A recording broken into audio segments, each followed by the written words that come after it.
new poll showing Vice President Biden still in the lead in the Democratic primary. AOC goes after Pelosi. That is after Pelosi went after her, we should say. And we could have two more candidates making a bid for the Oval Office, one of whom has actually left his party. Team Rising is here. Andrew Feldman, Democratic strategist. Jack Kingston is a former Republican congressman in Georgia, previously served as senior advisor for the Trump campaign. Welcome to you both. Thank you. Great to see you, Thanks for having us. Let's begin with the poll. Very interesting new poll out that shows that Joe Biden is doing still quite well in the Democratic race. However, Bernie Sanders defying the narrative at 23%, Elizabeth Warren at 11% tied with Kamala Harris, and Pete Buttigieg and Julian Castro. Buttigieg dropping, Castro making his way into the top 6. Probably for the first time, I might say. So, yeah, he's made some gains. This does show for Julian Castro a pretty good debate performance. But Andrew, what do you make in particular of the narrative around this, which I think is more interesting, which is that Kamala Harris and Elizabeth Warren gobbling up all this press coverage, Bernie Sanders still holding at 23%.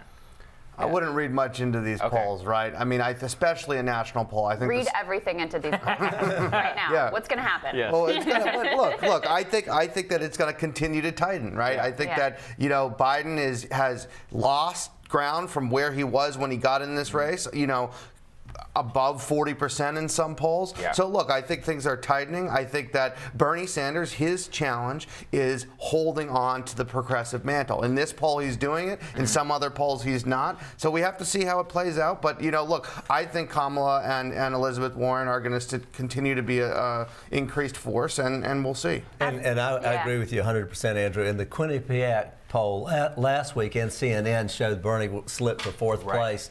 And one of the reasons that I found to be very interesting is that electability is a higher value these days with Democrats than it traditionally is because, and Andrew knows this very well, but generally a candidate says, well, I'm more electable than my opponent. That's what they say in the primary, but it's fool's gold. Consultant after consultants have told me nobody really cares about electability in terms of a primary voter.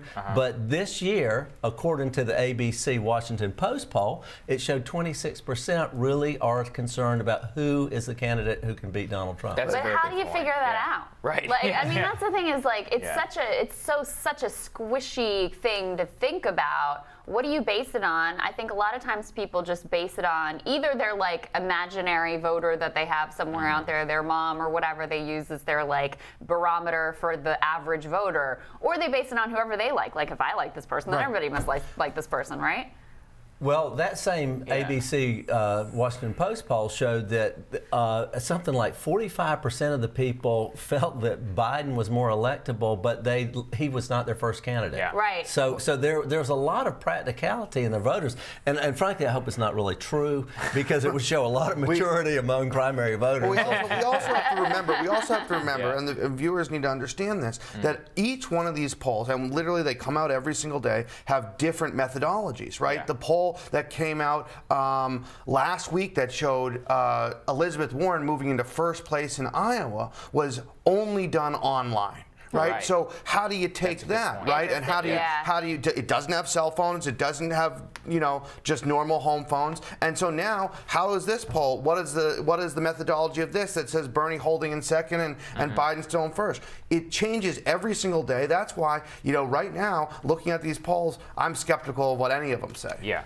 Well, we should also move on. So we have Congresswoman Alexandria Ocasio-Cortez beefing with the Speaker of the House after the Speaker attacked her in a very Byzantine, weird way of events. I do wonder, Andrew, why was it that Nancy Pelosi felt that she needed to call specifically out AOC, Rashida Tlaib, and Ilhan Omar, saying they have their large Twitter following or whatever, but ultimately they're only 4 votes? It seems massively dismissive of a huge segment of the Democratic base right now.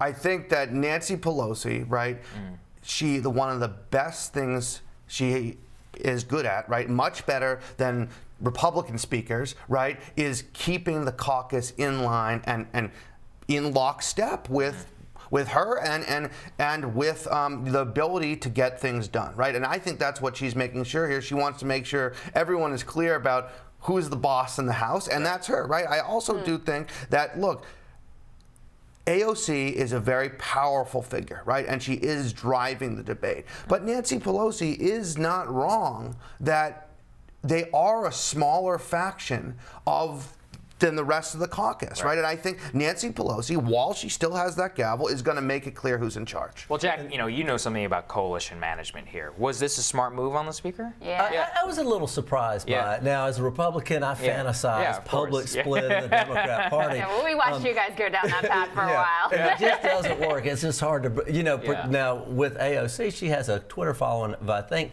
now 4.5 million people. So absolute force. She made a comment in an interview, she never dials for dollars. The money just comes in. Yeah. And if she's able to go out and fund other candidates and primary challengers, she is going to absolutely be a force to reckon with, even if she does only have 3 or 4 people in the House.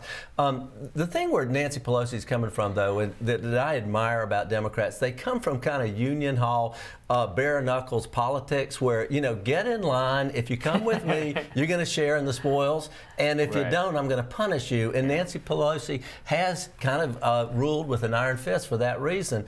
But still, when you have the following that AOC has in the national microphone, you can't ignore that branch. Andrew, I kind of feel like they're playing 2 different games. Yeah. Right? They are, absolutely. Pelosi has a goal of legislative reality, Correct. right? And dealing with a Senate that is the way it is now and President Trump, like she has that reality to deal with. AOC is really leading the vanguard of the party and where the party is headed, not necessarily where it is today. So they're it's kind of apples and oranges. Absolutely, it is apples and oranges, and because the reality is AOC doesn't even know, and she said this, she doesn't know if she's going to be in the House in 2 years or in 4 years. That's not her mission. Look out, Chuck right? Schumer. Well, whether it's Senate or whether it's just being out of office and whatever, her mission is to drive the narrative, right? And is to change the conversation where she wants to. That's why her 4.5 million Twitter followers is so important. That's not Nancy Pelosi's and narrative. she said that, actually. And there's she has. I think 81 co-sponsors are of impeachment right now. So that's about a third of Pelosi's caucus that she has to keep in line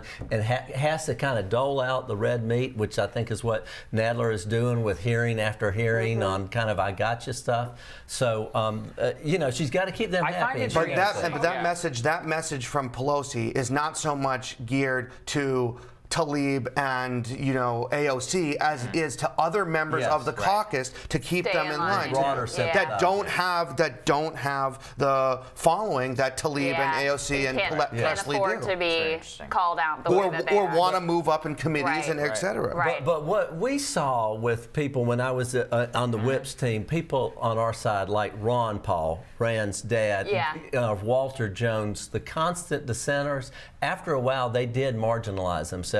You give them enough rope and they hang themselves. Not that they weren't respected, but the duty of the House or the job of the Speaker is to pass legislation.